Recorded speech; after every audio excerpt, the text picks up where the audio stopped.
Hobart School of Welding Technology presents Training in Oxy-Acetylene Welding, Cutting, and Brazing. Topic number 31, Job Practice. Edge Weld, Hard Surfacing. The objective of this practice is to be able to produce a quality hard surface edge weld. The finished weld should be evenly rippled, consistent in height and width, and have smooth edges. There should be no voids along the toes and no indication of excessive penetration.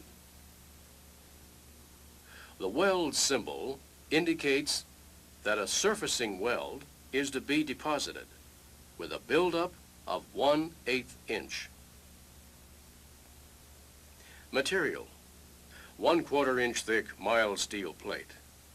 Filler metal, 3/16 inch diameter RFE5A. Equipment: oxygen and acetylene supply and equipment, protective clothing, gloves and goggles, striker and pliers, tip orifice, size number 56, tip cleaner, number 56. Gas pressure settings: oxygen 6 psi, acetylene 6 psi. Flame, carburizing. The workpiece for this practice is a single piece of 1/4 inch thick steel clamped so that the edge is in the flat position. Before clamping, the edge is ground to a convex form for its full length.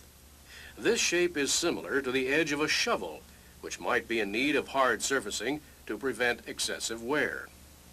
The surfacing material will be bonded to the edge with minimal penetration into the base metal.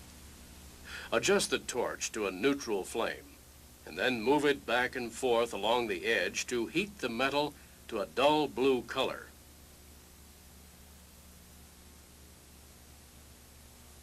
Then adjust to a 2x carburizing flame with an acetylene feather twice as long as the inner cone.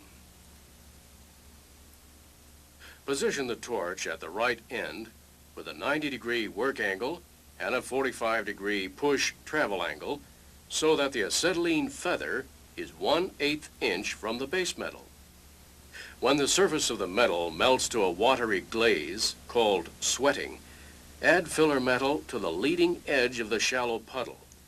Do not withdraw the rod completely out of the flame, but just enough to keep it from melting.